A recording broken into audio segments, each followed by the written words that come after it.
So the first of the 10 things that we should look at if we want to determine whether this person, this he or she is the right one for you, is that the individual should have a healthy perspective about God. Why am I saying this? When we look at the news and just be conscious of what's happening around us, we see some really terrible things happening, and happening in a domestic environment. So really do not want to have yourself in a relationship with someone whose values are not in place, whose morality is not in place, who has no ethical foundation. And so those are some of the things that we have to look at. We have to check character. So the person might have really, muscles rippling all over, or, shapely and beautiful, and really would be somebody that you would like to have, going around with you. But what about the character? What about the ethics? And the rationale behind this is that if there is some understanding, some relationship with God, they don't even have to be at the point where they are, firmly grounded in the scriptures. But if they have at least some kind of an inclination, some kind of respect for something outside of themselves, something that's higher than them, it will limit the kinds of things that they would allow themselves to do. Should limit. At least you stand a better chance that at least you could reason with this person on an ethical basis. You could reason with this person about things related to morality. So that's something that I would want to put as the number one. How ethical, how moral, how much does this individual understand who we are as beings and the source of all that we have and what it is that we do and how we have our being. If there is a willingness to accept this and to respond respectfully to this kind of notion, then you have a better chance. Here is a warning. And I'm sorry, I'm not gender biased, but I know that women tend to fall into this trap, where there's a sense that mothering concept, that, oh, yeah, I can bring them over, they will be so enamored with me and so on, that even though they show no inclination, no interest in anything, any moral mooring or ethical mooring or any spiritual mooring, I can get them to do so once we are in the marriage, or once we are deep into the relationship. I don't think the facts bear that out. Just be careful. The putting on of a ring does not automatically produce a moral renewal, or, well, it is not even a renewal, it will be a complete change in approach. So that's the first of the 10. Brother Andre, I think you could weigh in on this heavily. Okay, I think, yeah, absolutely on point there.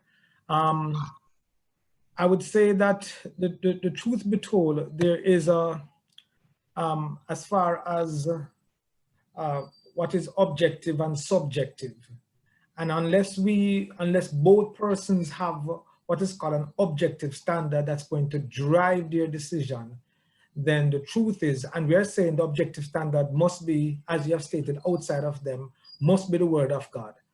If you do not have that objective standard, that is going to, where both persons understand that they have to subject themselves to it, then unfortunately how they feel and what they think and all those things now becomes an individual's uh, uh, um, modus operandi, and an individual's thinking, and an individual's experience, and individual's emotions, and what I think and how I feel. And so everybody come to the relationship with their own opinions about how the marriage must look like or how the relationship must look like, rather than recognizing that, hey, what is God's rule of law in relationships? What is God's rule of law? And unless both persons are prepared to subject to something higher than them and outside of them, then everything about what they think, feel, believe,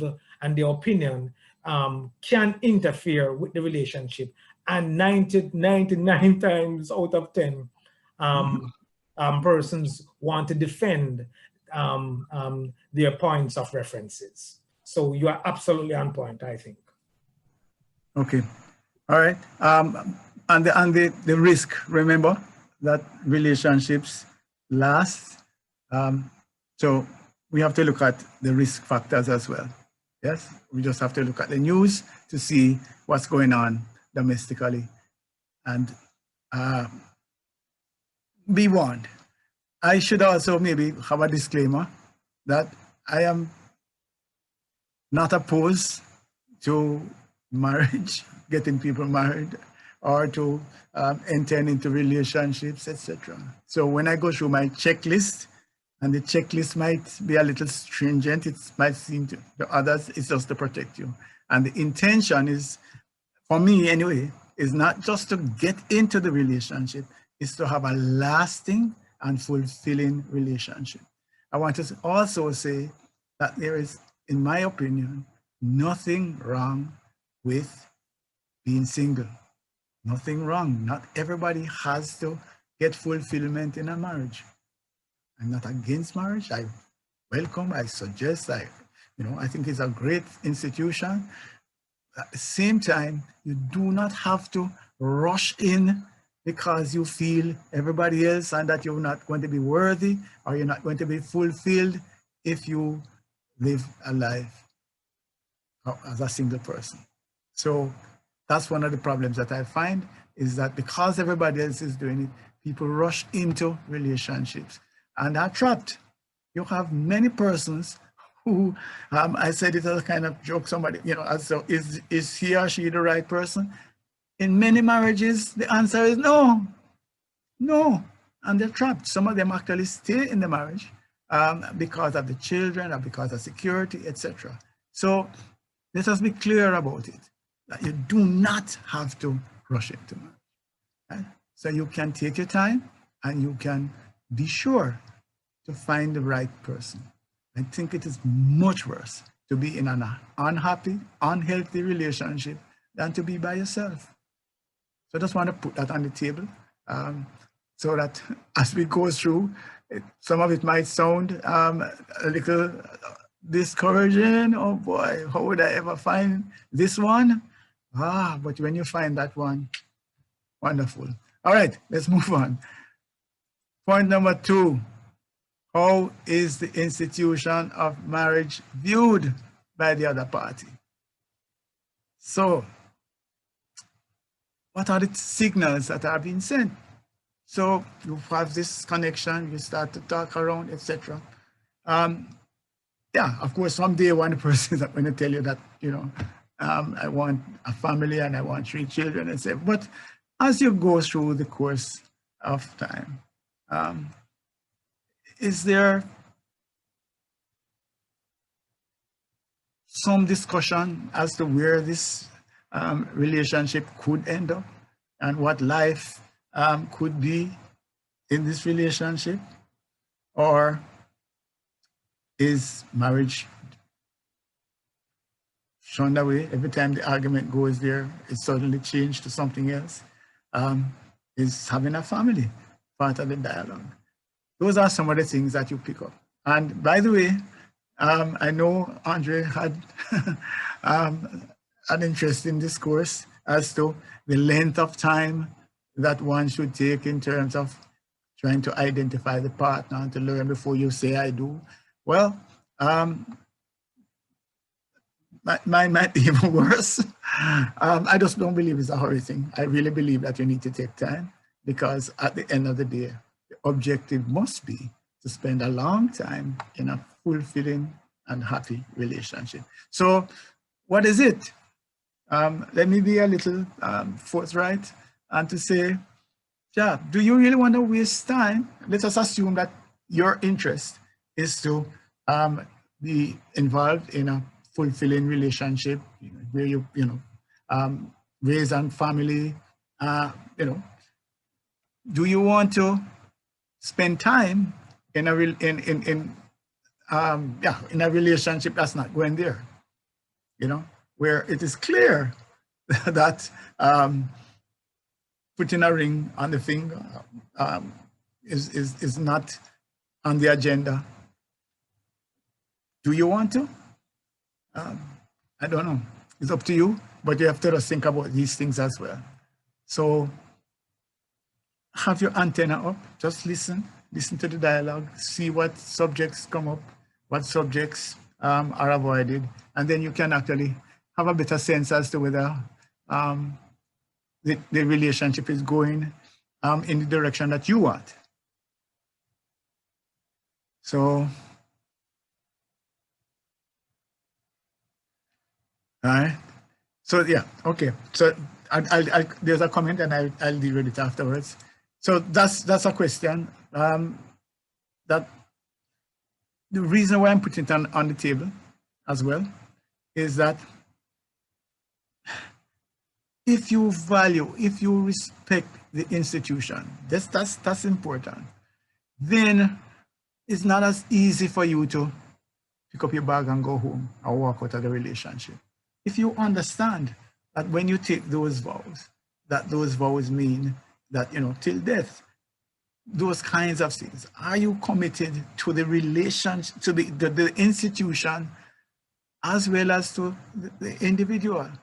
Because there are going to be issues. There are going to be points in time where there is a fuss. There is something that happens that causes some kind of a barrier between you and so on. That, so those are going to happen. Those things are going to come. The individuals who are committed to the institution tend to work through those situations. So I'm saying to you, commitment to the institution is also important. Equally important to commitment to the individual, because you can then see past obstacles. If there's no respect for the institution, then the first sign of trouble, first time the meal is a little darker than you would like it, then you're out. That's what I want to say. Okay. All right. So there's a comment that was made in the chat. I just wanted to say it because it's going to apply right across. Again, one of the things that we are looking at is that there are situations that fall outside. For example, it could be that, there's a love at first sight where you meet the person and next week you're married and they live happily ever after. Not saying no, all of that is possible. What we're trying to do is to give you some framework, some guardrails in order to get a relationship that works. So the question is, what if the person changed after they get into the marriage? All of that is possible. What my role tonight is to set up a situation where we reduce the likelihood of that happening. With human behavior, there's no certainty. But what we're trying to do is provide you with a checklist, with some guardrails that will help you to avoid circumstances in which what you thought you had is not what you actually got. All right. So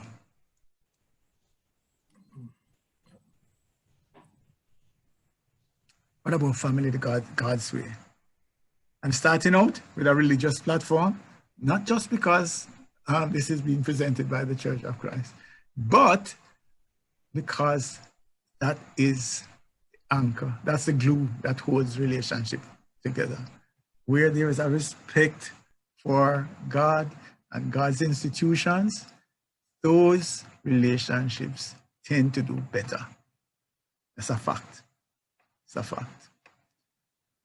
Does that mean that you don't have problems in the church with marriages? Not saying that at all.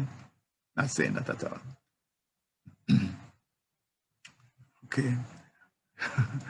Some questions. Some of them I might have to come at the end because then it might not be directly relevant to the point that I'm trying to make. So I promise I'd try to get back to them. All right, so let's move forward.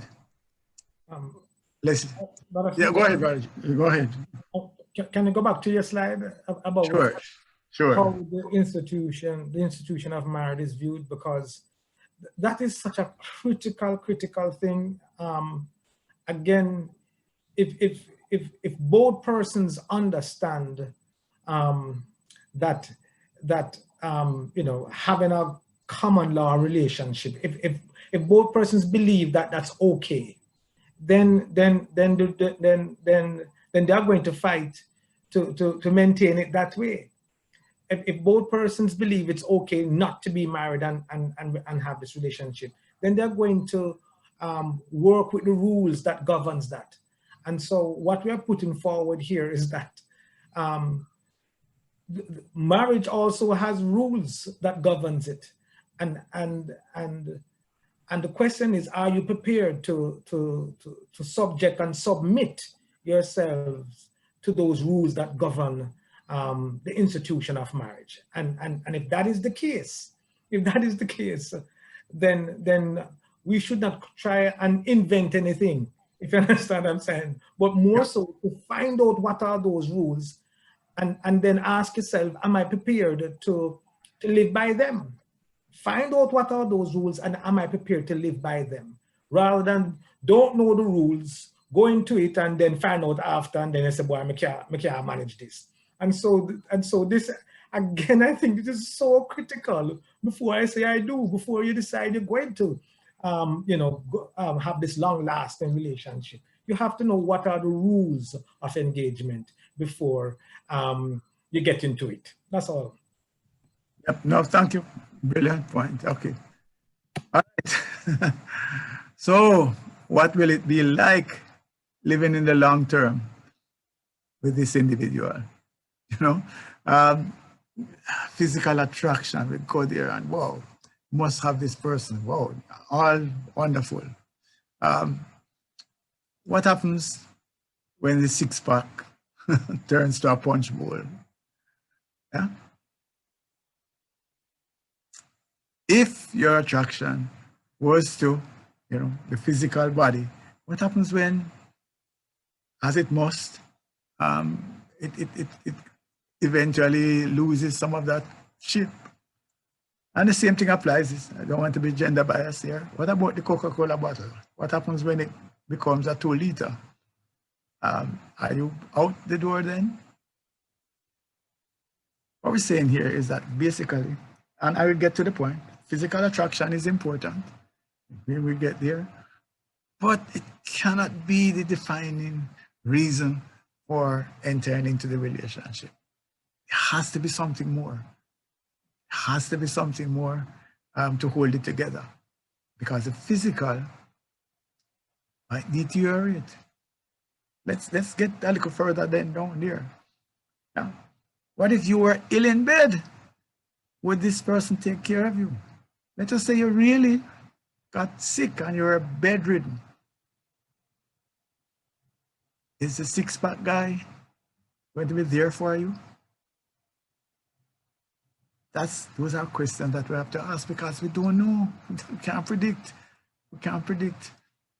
So again, let's look at the other side. What if the person was bedridden? If it was the reverse, would you commit? Would you see yourself knocking away yourself from going out and really spending your time here nursing this individual, taking care of them. I don't know if I'm being overly difficult or putting obstacles in the way, but these are some realities, you know. And it doesn't have to be like an illness. It can be a car accident. It can be anything kind of, and so there needs to be something beyond the physical. There needs to be some connection, some reason for wanting to share your life with this person, apart from the physical. Andre? I mean, I don't have anything to add more than you're spot on. I mean, yeah, I mean, that's it. I don't have anything. Okay. I want to get somebody from the audience. Just like a self-examination, really and truly. Just put yourself in a scenario where you are young, you're vibrant, let us say in 20s, 30s, whatever it is, and your partner got injured in a car accident or whatever it is. How ready would you be to take care of that person 20, 30, 40 years? What kind of relationship, what kind of bond? How would you describe what it would take for you to do this? Of course, sometimes you're going to be frustrated, but still willingly continue. Love to have someone share what it would take for you to do this, or are you out?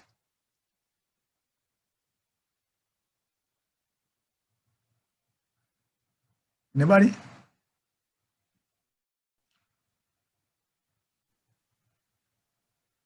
And girl says, Smith. yes. Rodney Bromley here. Good evening, everybody. Yes, sir. I think what you have said is very profound because, as we all know, physical attraction, while it is important, the build of physical form is but temporary. So you rightly say that it has to be something much deeper and lasting, because it will come to a point when all that physical attractiveness fades over time. You mentioned a certain scenario, and I'll relate something very briefly concerning that. A former schoolmate of mine, after 6 months of marriage, he fell out of a breadfruit tree and he had serious spinal injuries. No, I am no chicken. So, we're talking about more than 20 years in that marriage. That marriage has been alive and it has been sustained because of their love for each other. This fellow is largely incapacitated, not totally, but largely incapacitated to this point. If it were the case that if it was purely physical endowment of that person's health, that lady would have left him long ago, because he is not able, even up to this point, to fully provide for his family. You understand? Yep. So what you're saying is very important, and it's something that even after we have been married, we have to be very cognizant of all of this, because we can't reach the point to say, well, boy, me do 10 years of this, 20 years of this, and now this happen. Boy, what will happen for the next whatever time, You Yep. are in this thing here for a lifetime. This is not some insurance certificate where you renew every year or every 2 years, Come what may, You are here because God has bound you until one of you actually depart this earthly life, you know, and that's just the reality of it. So yeah, the Yeah. basis has to be love, you Right. know, and you have to water that, as I understand it, day by day, for it Thank to find fulfillment, even in under such a unfortunate circumstance. All right, thanks. Appreciate it. Yep. So Sister Parker says, God tell us to count the cost. Yeah, so that's really where I am. Sister Parker, this might not be going fast, but I really want us to stop and count the costs, because marriage is serious, entering into a long-term relationship is serious. And so I think it's worth it to emphasize the need to look beyond the surface, and as we look through these 10 items that I pulled out, we can see. And by the way, these 10 items are a follow-up. I'm sorry if you're coming for the first time, but Brother Andre talked about yourself. So I'm assuming that you have gone through the self-examination. He's saying before, I say I do. I need to organize myself. I need to get myself to a certain space.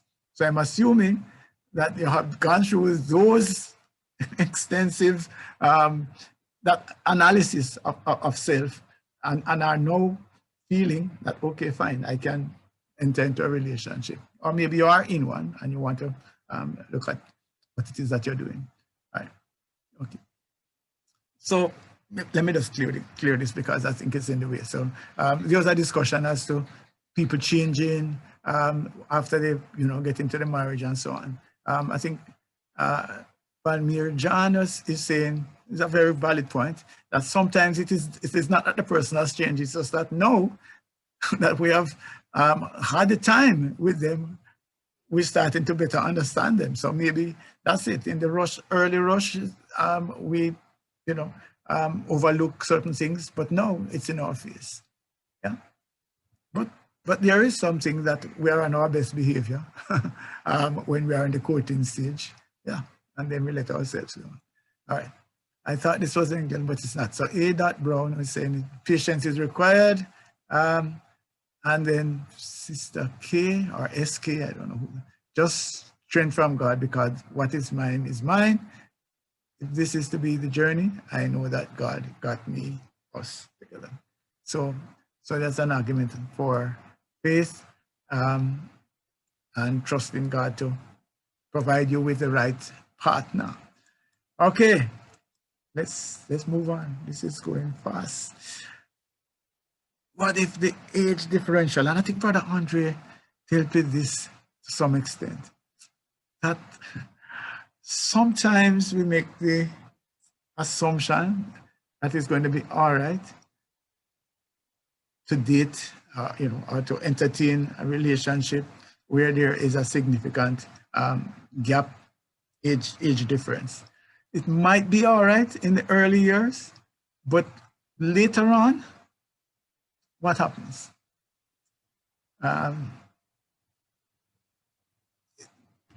Where there are different needs, totally different needs. Yes?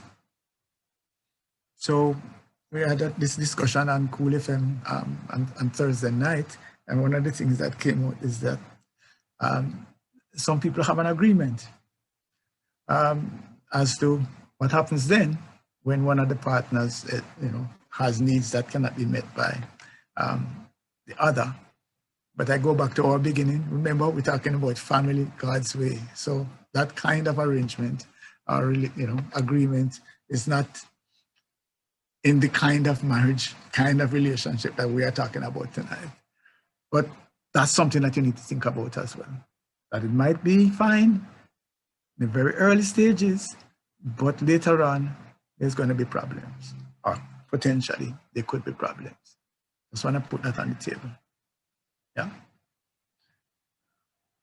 All right. How is the partnership going to be financed? How is the partnership going to be financed? You know, let me before I even say that, we need to stop and think about marriage in that kind of different way. It might sound cynical, but we need to go there. When you're entering into, let's just say marriage, I'm talking straight marriage now, not necessarily just a relationship, but straight marriage. It's almost like a business as well, you know. Let me ask a question. If you were setting up a business and you're looking for a partner in the business, would you be looking for somebody that is going to help the business to grow, or for somebody that the business has to feed? Let me say that again. Would you be looking for a partner that's going to help the business to grow, or are you going to look for somebody who the business has to support? That's a question that you have to look at. It's cynical. Yeah. And so when we look at marriage, are you, as you grow up, little child, little boy, little girl, you have some dreams and you build on those dreams. You're getting into teenage, you build more dreams, getting into, you know, your 20s, wonderful dreams. You have wonderful plans. You have all sorts of things that you want to do with your life. Are you looking for someone to help you to have those dreams manifested? Or are you looking for someone who you have to drag along and who, in many instances, you have to give up some of your dreams, if not all? So, is that mercenary? Are we looking then to make sure that, am I a terrible person to say that we need to look at the economics as well? Just looking at lasting relationships.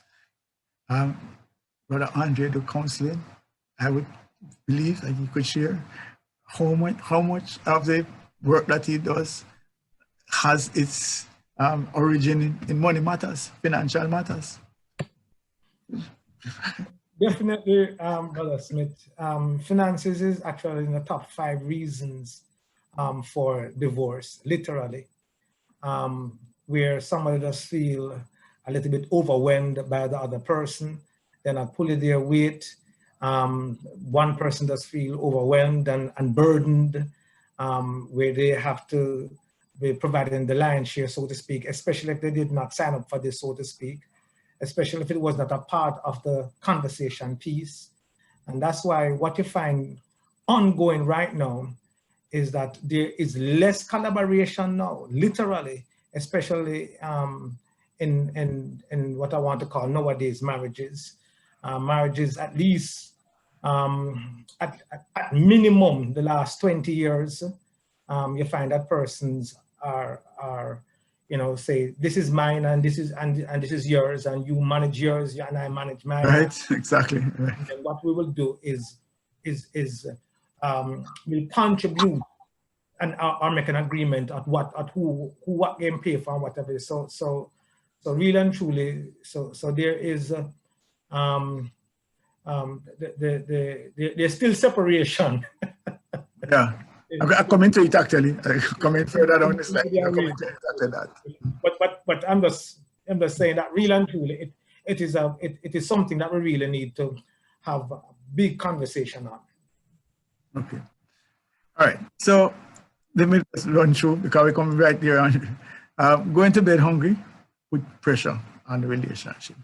I'm going to throw out a shocker based on the discussion on Cool on Thursday night. But anyway, so we're not saying that money can buy happiness, but I think at the end of the day, it does put pressure on marriages, and it does cause some frustration sometimes when we can't achieve the goals that we had in mind. So it's something to talk about. I'm not saying it's a deal breaker. We'll come to that in a while. All right. What about the children that you were planning to have and the opportunities that you want to make available to them? Those are some of the things you have to look at as well. can this relationship be the vessel for me to have offspring that will turn out to be positive, good citizens that you can be proud of. Those are some of the things that I'm suggesting that we should think about it. Yeah? All right. So then there is a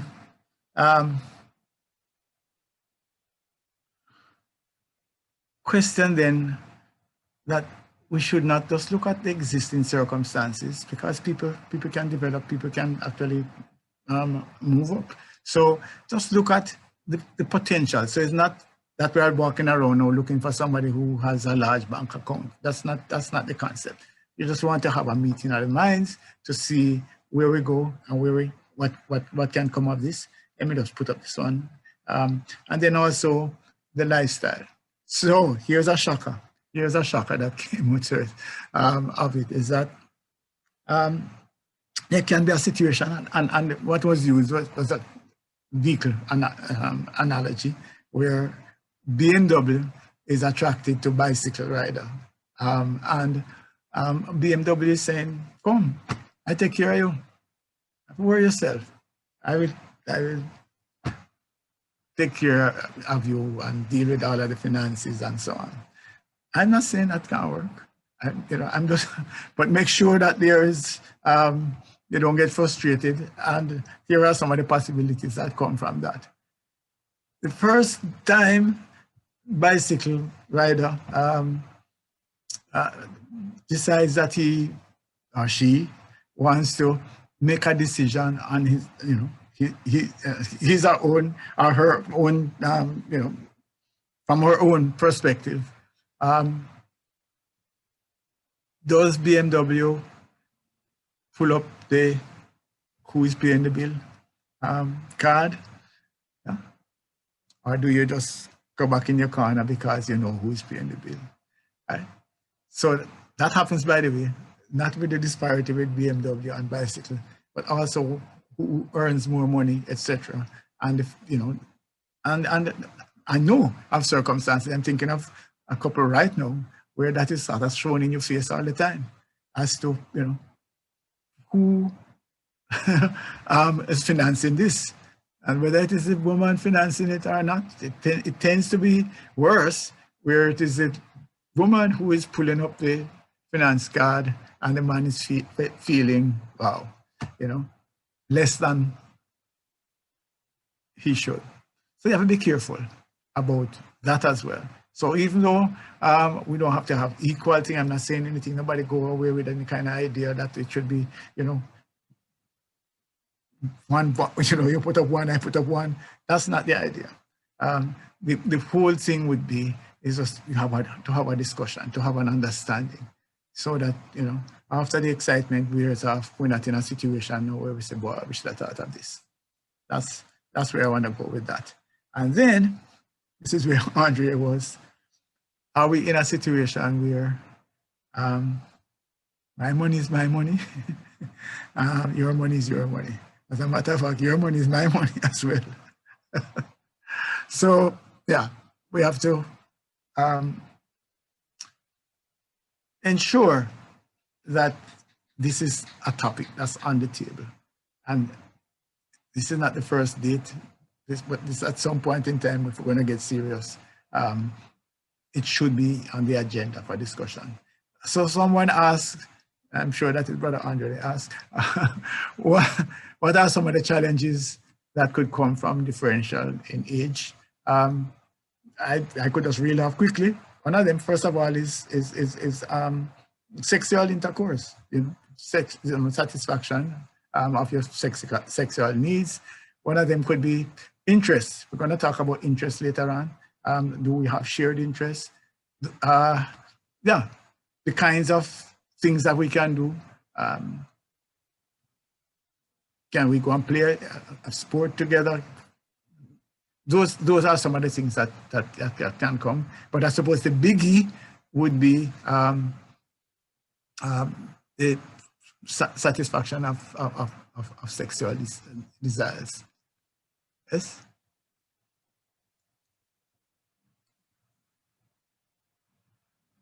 All right.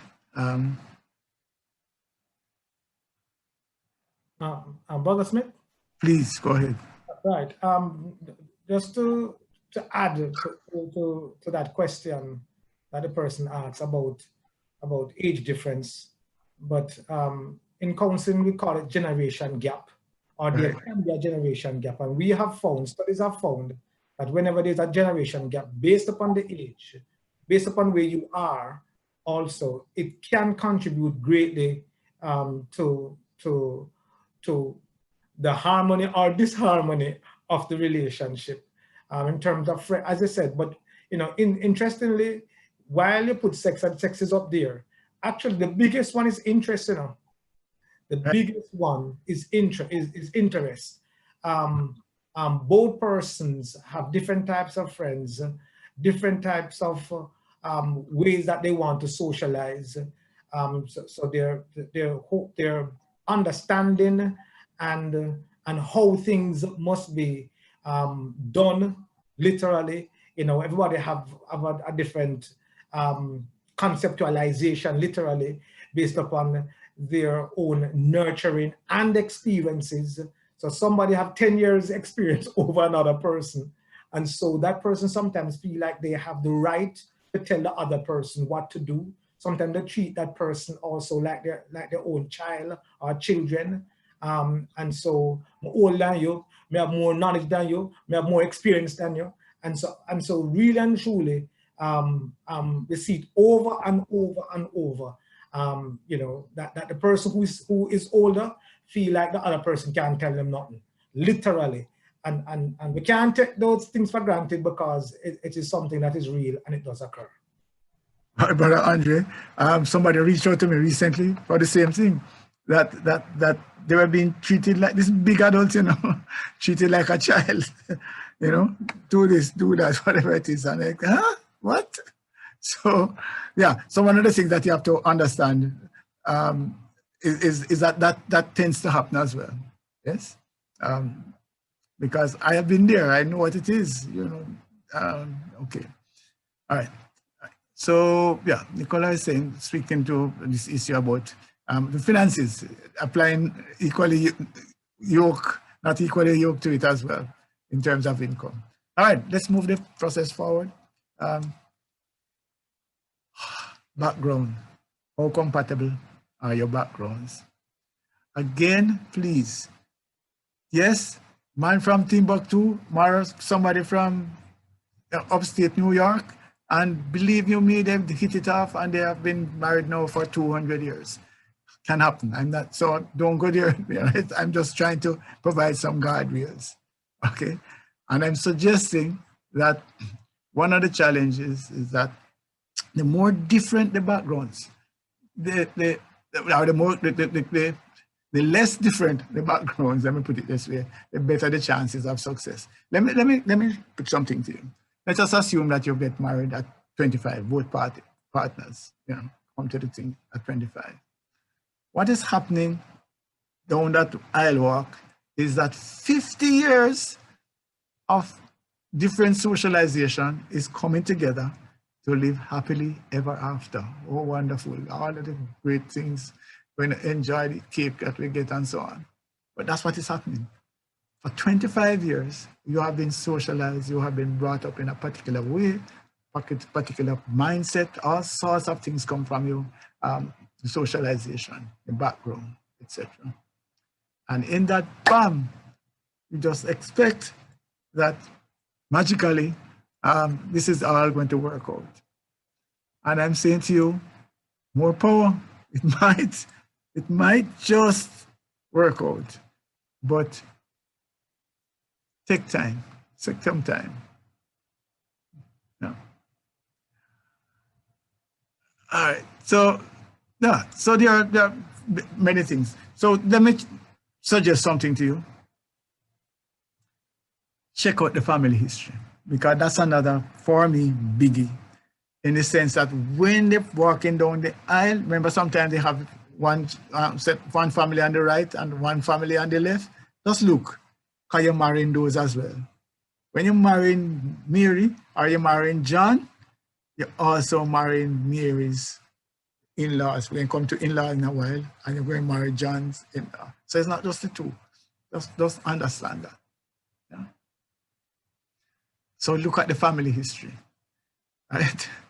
The situation that I put on the table is Christmas dinner or some big festivity, and all the two families come together, or you, let us say you're in the dating stage, you don't even get there yet now, and you are taken to John's family reunion, and she's introducing you to aunt, uncle, maybe some grands as well.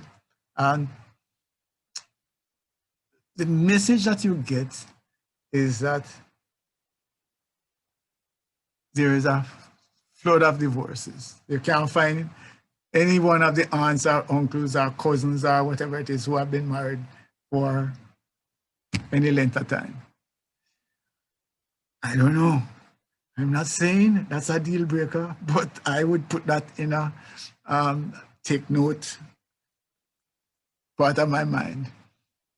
Yeah, because people tend to consult with their parents or their relatives, etc. So just look at what is the experience that this other person has been having in terms of sticking with a relationship, being committed and happily married.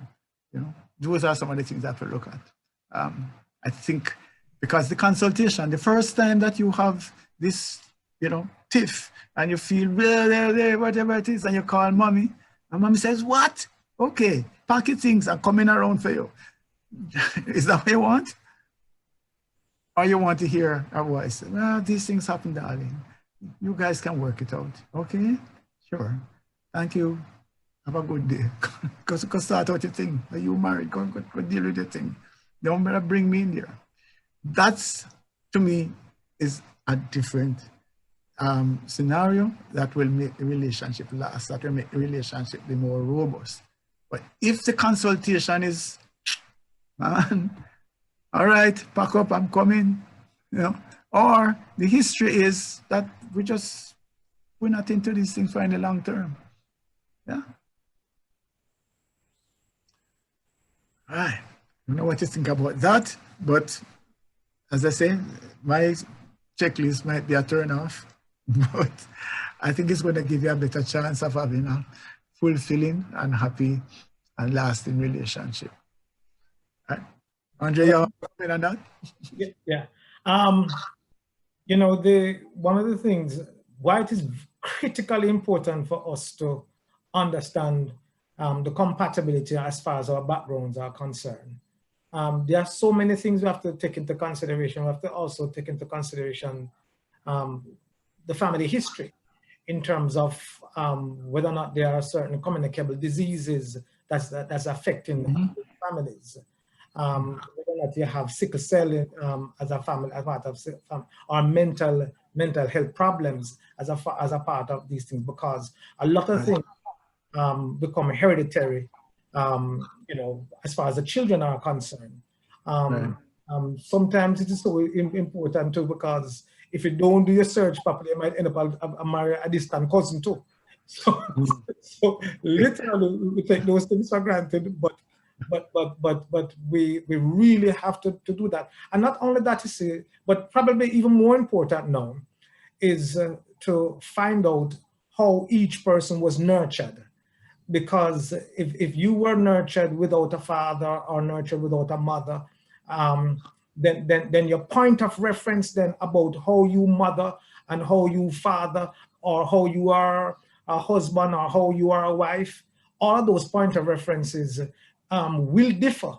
If one person had a point of reference in saying, "Listen, I grew up into a family background that by my mother, I never see my father treat my mother a particular way or what have you," or then they are going to that automatically become their point of reference in how they're going to treat their newfound relationship.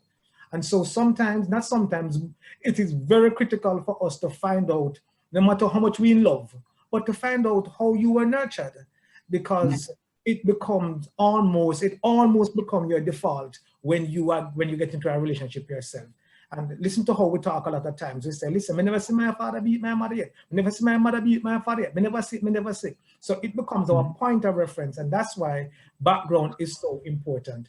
From a theological understanding is so important also as far as that background is concerned. So background folks must never be undermined in any way, form, or fashion, because there are so many dynamics that will contribute to the success of your relationship. Amen.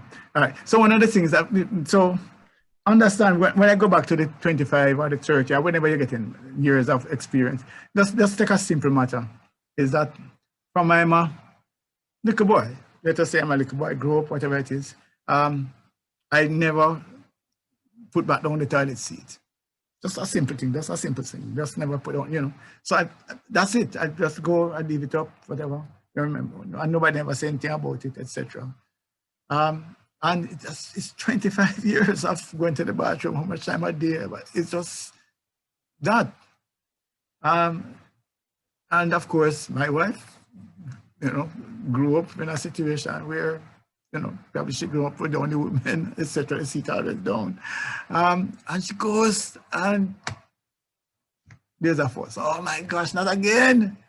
Trevor, why you can't keep, you know, I'm not saying to you, so that might sound minor, but when you have 10 of those things happening in a day, and it goes on another week, another month, another, yeah, these things matter, I can tell you, these things matter, yeah.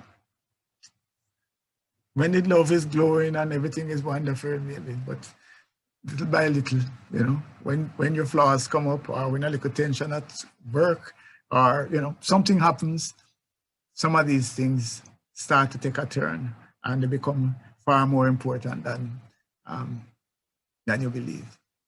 All right. So here's the other thing. And this is clearly, again, given the context that we put at the beginning. So the person comes and approaches you, and the person is married. What is the argument? Done. Automatic disqualifier. We're not going on that road. Oh, you know, my wife is so terrible. I'm actually getting a divorce. You know, I'm out of there. I can't take her anymore. And I'm looking for somebody that, you know, can provide me with comfort and that we can live happily ever after. No, that's a nice statement. I don't know what your thinking is, but for me, forget that. All right. I don't know how you feel about that, but I wouldn't entertain it. I would believe that you should just, there are other fishes there. Yeah. Okay. Yeah, somebody had actually mentioned the pathology, Brother Andre, that there could be difference there. All right. Okay. So there's a big discussion going on in the chat about whether poor people can get married. I suppose that is one way of putting it, and I can't see why not. Why not? There's a discussion that two can live as cheaply as one, etc. Put the things together. But I don't know what poor mean or so on, but a lot of persons who we would look at as poor have very, very happy marriages, living together, making things work, and the little that they have. And we have people that have oodles of money who are miserable. So when I talked about the financing, I wasn't looking at quantum as such. I just wanted to look at where we are in our stage. Can we together move forward from where we are? Yes, that's basically the bottom line. So even if 2 millionaires come together, are we static, or do we want to move it further to become billionaires? That's the vision. The vision is that if I enter into a relationship, it should be that it should make both of us be better off than we were before. That's where it is. It's moving in the direction. So I have no problem with persons who are not wealthy, who are poor, getting married. They just need to understand what it is that they're doing, and that there is an understanding between the two of them as to what is at stake. Yeah. Don't want two poor people to get married, and one of them have a champagne taste, and so that happens as well. You know, they figure that they come into the relationship, and then suddenly now out of the relationship, they can start to aspire for much more than the budget can manage, and that's something that happens, and happens all too frequently. That suddenly I'm demanding more, and God forbid it is somebody, for example, who gets into gambling or drinking or so on, where all of the funds is going. Be careful. Just look for those signs before, because you don't want to get into that kind of relationship. But guess what? There are people in those relationships now, so that means that people are making that mistake. So, all right, let me move this forward. All right. Yeah, so I think this is the point that has been made, is that there are hurdles. The more differences there are, in terms of especially of values as well, it's not just the whole culture and so on, but we talked about the values thing earlier. If that's not in sync, you could have real problems. Good, let's move. Start to get into some more interesting stuff here. How comfortable are you with his or her family, and he or she with yours?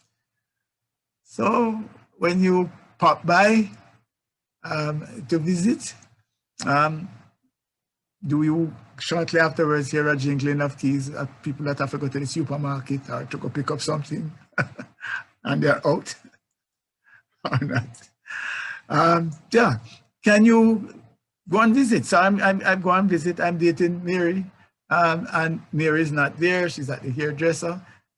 Am I comfortable to go in and sit down and, you know, rap with her family?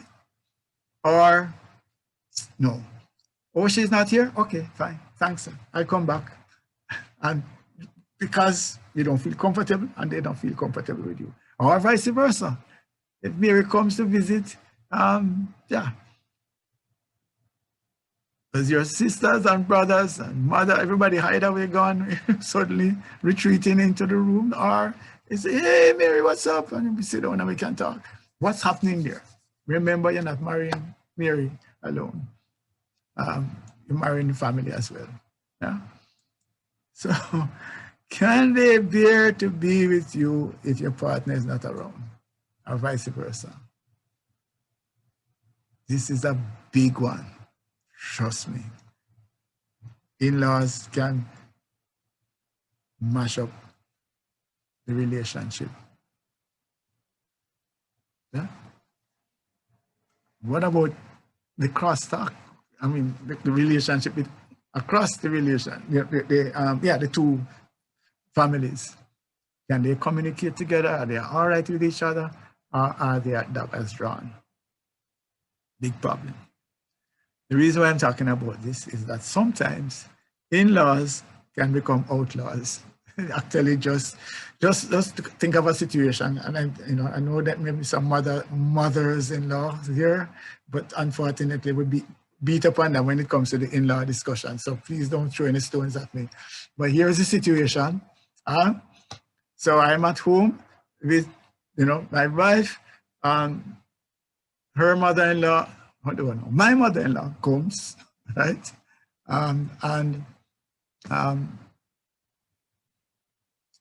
Move one vase from here, put it over there, so start to, fix up cushions, trouble this, trouble that. And my wife is having daggers drawn, urge to kill, but she can't say anything. You have women like that come in and, basically take charge of the daughter-in-law's house and tell her what to do and how things must be, etc. Those situations cause frustration, cause problems, right? So we have to be careful. Yeah, it's question again after time. Take time to know them. Spend time with the families. Yeah. It's not something to just ignore. Yes. You're willing to walk away from them and to say, okay, fine, well, we love each other, we just won't talk to them, etc. It's not so easy. It's not so easy. You have your family and you want to connect with your family. And then suddenly now you put in this additional pressure now that I have to choose between my partner and my family. Why do I have to do that? Why can't I find a relationship that my family is in support of? That's something to look at. Yes. Comments on that? Brother Smith? I'll tend on today, Brother Andre. But so go ahead. It's the discussion. Go on. The in-law discussion. You know, you talk about a radar program. I was on a similar radar program, and believe you me, it went south. But let me quickly say this quickly. In terms of boundaries are very, very critical. And because the truth is, the saying that says blood thicker than water is real, and it does happen. And so boundaries are very, very critical from the get-go. And that is where, you know, if you're an only child, because that can happen to, or you're a favorite child, and I'm not saying those things are proper, but because of the nature of the relationship that you're coming out of, then sometimes the parents also feel like, listen, I know more than you, this is a new experience for you, let me tell you how to keep shop, literally. And so sometimes, you know, that kind of, you know, as you mentioned, teaching how to cook, teaching how to do this, moving this thing around, it not look good, and just feel like, listen, they have, you know, I must tell you how to keep shop. And so because all of your years of your life, your parents have been telling you how to keep shop. So now that you have your own shop, let me still tell you how to keep shop, so to speak. So first we have to understand the dynamics. We have to understand that kind of dynamics, and literally just try and set up boundaries. Because if you don't set up the boundaries, then you are going to find that people are going to be some kind of impositions many, many times. Now, those on the other side who are setting up the new shop for themselves now, they need to understand that type of imposition and don't take it personal. That's the next thing. Right. They need to understand that, listen, I mean, you know, I run a big joke into my family, and if my wife listening, I say, you know, first time I never feel good about coming fourth, but now I have accepted that I'm fourth. I have come to accept that I am number 4. I thought I was number 1, but reality showed me that no, Andre, we're actually number 4, you know. And the quicker you accept that and don't fight against it, then you will have harmony. You will have harmony. Now, so boundaries does not mean that you're going to have conflict. No, that's not the purpose of boundaries. Boundaries is just a constant reminder that, listen, I grew up to, you know, I experience to him, I learned to, you know, give me some room for growth to no man. So I understand what you're saying to me. Give me some room for growth to no man, right? And things like that. So that's the kind of boundaries, you know, not division, but just boundaries. And right. But there's plenty more, but I'll stop right here. No, that's good. And yeah, the whole idea is that let me make some of my own mistakes as well. So yeah, that's important. What are the challenges? Who is going to talk to their mother? You know, and how does that dialogue go? Again, if you have a mother that's controlling, then it's not so easy, you know, to have the dialogue, and so the friction can be there. But what I'm saying is that some of these things can be identified before, and you can decide whether you can live with it or not. You know, when you visit, you can see whether somebody's calling all the shots, you know, or whether, you know, if you have a discussion about anything, your opinion don't matter. You know, this is the right, this is it. So those things are not hidden from those persons who want to find out about it. Does it sound as if I'm setting you up like on a spy journey where you are there, you know, looking for signs and the senator, you know, have to check this and always like recording and noticing? Not really, but I'm just saying to you, I'm also suggesting that you don't just walk blindly into a relationship that's not right for you. Yeah. So I don't, you know, I'm not suggesting suspicion and check up on this and all of those kinds of things. But I'm also saying, keep your eyes open. There's not just one fish in the sea, and being single is not a crime. Being unhappy and being shackled in a relationship that's unhealthy and unfulfilling is definitely not good. Galaxy 6, hands raised. Go ahead, please. Just a question here. I would like to know what role does the marriage officer would play in helping prospective married persons to work out some of these things that you mentioned. Would they have a role to play to help the persons to actually come face to face with some of the challenges that they might face? It would be nice if that were the case, but I can't speak to expertise in the area in terms of statistics or data. My observation, though, is that that's not what is happening in terms of marriage officers or, you know, pastors or whatever it is. A lot of it is really more how you're going to stand in the aisle, who is going to hold the ring, is more the logistics of the ceremony, as against some of what we're talking about here in some of the in-depth thing. But it is critical. I think it is important that somebody provides this kind of information. I think the St. Andrew Church of Christ recognized the deficiency, and that's why we have been having these Navigating Lives series.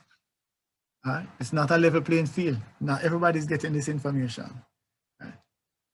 So thank you. I don't know, Andre, you have any better idea whether there are marriage officers that are routinely, you know, broad-based numbers of them providing every couple with this kind of information? Well, not every couple, but I want to just to add to Brother Grinnell's question. It would be quite useful. So let me just it would be very, very useful if folks had that kind of knowledge and could and definitely these marriage officers, if they were able to provide that kind of information. Very, very, very useful. What I will say, you know, where I work, and I probably won't call it, well, yeah, I work at Family Life Ministries. We do premarital counseling, and we have 8 to 10 sessions. Sometimes it even goes over the 10 sessions because so many different things come up along the way.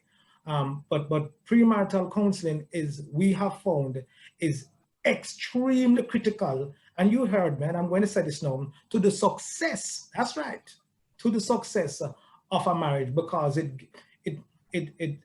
gives you some type of information about, just to answer your question, Brother Grenada, it gives you some kind of information about what to expect, what can happen, you know, your compatibility, your background, all the things that is being shared here.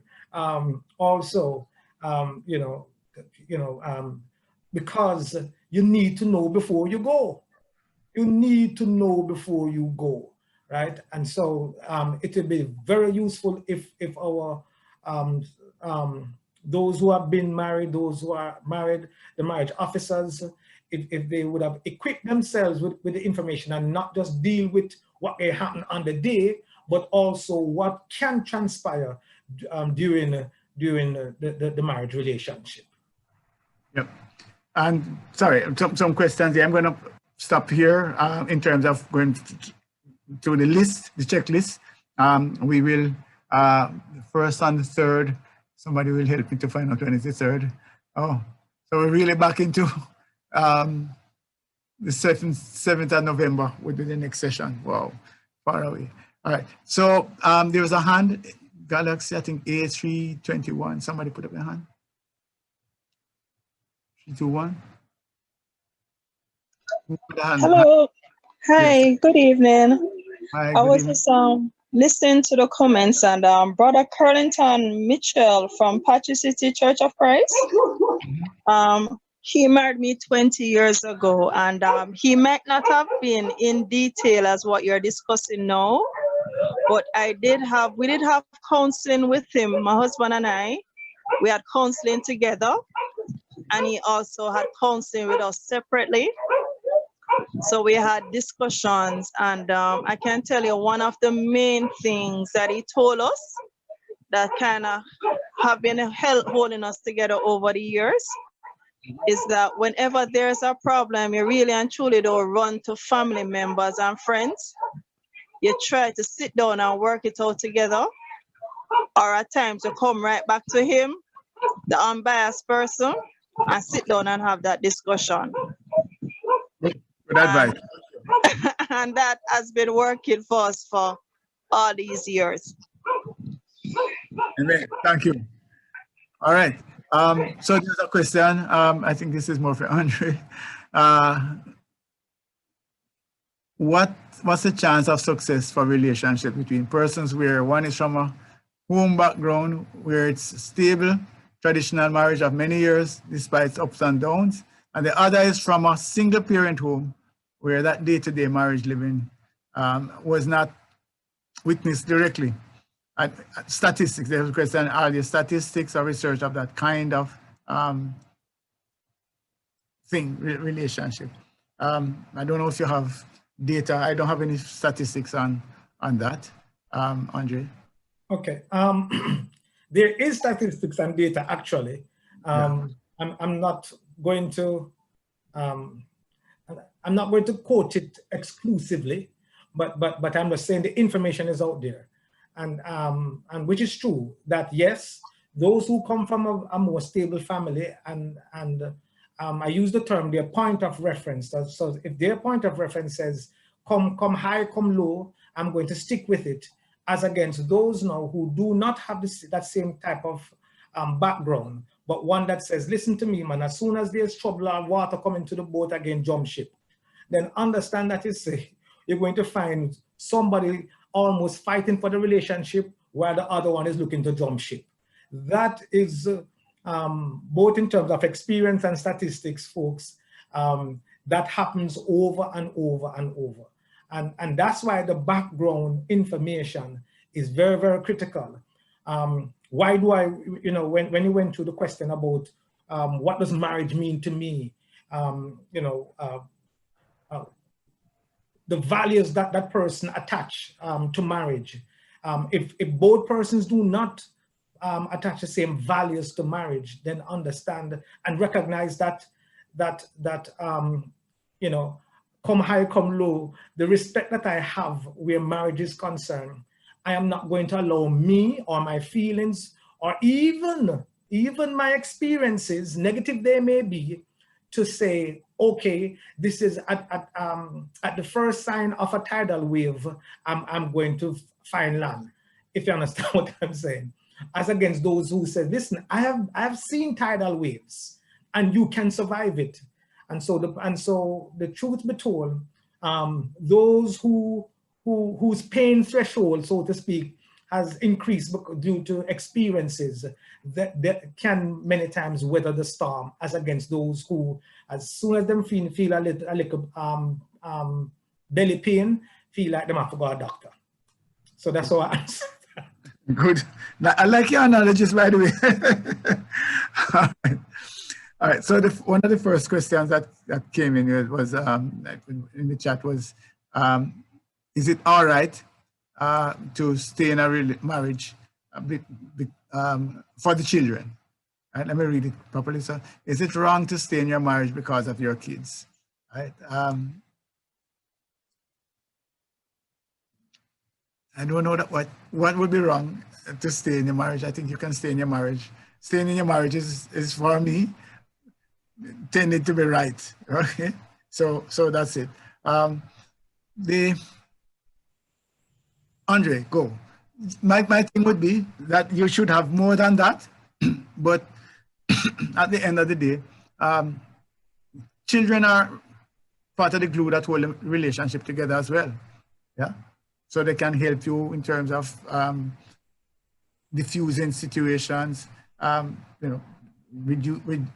releasing tensions, that you also have something that you're jointly working towards, bringing, to high levels. So children are an important element in what sustains the marriage, what's one of the drivers for the relationship. That look at what we're producing. We have these offsprings, and they're making us proud. So that's something to hold on to. So I would not like to say, well, oh boy, I'm just catching in there because of the children, and I don't want, I think it's a worthy decision to say, yes, I'm going to weather the storm because I want us to continue to provide for our offspring and to bring them to where we want them to be. Okay. Please. Yeah. So it's really a double-edged sword. That question is really yes, it is. That's why I was kind of right side and a left side, so to speak.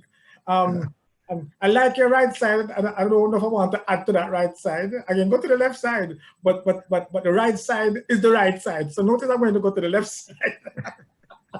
but let us concentrate on the right side. One of the things I'd like to add to the right side, though, is this: why did you did not have children to be a bad example to them? So let's put that there on the table. We did not have children to what? To be a bad example to them or for them. That's not why we had the children. So when the chips are down, what can I do? What kind of education can I have? What kind of example can I be to my children that says, listen, again, water coming to the boat doesn't mean that we have to jump ship. So that is again. So we did not have children to be a bad example to them, along with everything else that you said. So that is one side of the coin. The other side of the coin, though, is if the relationship is becoming very abusive, then be careful of the message you're also sending to your children, because you can also say to them, it is okay to get beat up into the relationship. It is okay to be cheated on the relationship. It is okay. You just stay the course and allow all of these things to happen to you. And so what happened now is that when they grow up, they don't even know the difference between what is a normalized relationship and an abusive one. So that's what I will, that is the other side of the coin. Brilliant, yeah. And as you will hear, in the next session, abuse is not to be tolerated. And we will talk about some of the signs of early abuse before you actually get trapped. Sometimes it's masked, but you can find out. So there are some things, unfortunately, we're out of time, and we like to respect time. So we want to talk about that, though, but be careful. You don't want to be a victim. You don't want to be trapped in a relationship where you are being abused, whether physically, mentally, in any kind of way. So that's where you take up your detective role as well beforehand, that where you actually look out for signs. And we definitely have signs that we can talk about as to how you can pick up whether this person is likely to be abusive in the relationship. There's no certainty, there's no 100% guarantee either way. All I'm saying is that what we're trying to do here is to provide some guardrails, some guidelines that will help you to navigate relationship better. So I'm going to spend 1 minute just sharing this with you. We do have, it's like a kind of a commercial, so be warned. So the book, I'm telling you, that's there. 7 Keys to a Lasting Relationship is on Amazon. You can get it there. Other thing that we do is that we actually do have assessments for couples. Brother Andre is here. He has done it actually with his lovely wife. And despite it, they're still happily married. I'm not saying because of it. Actually, they did it when they were married. So yeah, so there's a relationship assessment where the couple completes the assessment. So you can look at this link and go there. There's a cost. Yep, sorry, there's a cost. But it actually would help you to better understand each other. And there is actually a handbook that goes with it that helps you to enhance your relationship. I'm just sharing it now because some persons might not come back at the next session. The session is being recorded, and whoever is taking over the admin will explain all of these things to you as to how to access this session. I want to thank you for your participation and for your time. And we are back on the 7th of November at the same place, same link, and we will continue. Yes, good evening. Thank you for your presentation. I really enjoyed it. It was my first time, and hopefully I'll remember the dates and the time of your next session where I can tune in from Bermuda. Thank you for Appreciate your it. presentation. Good night. Bermuda is a wonderful paradise. Yes, thank you.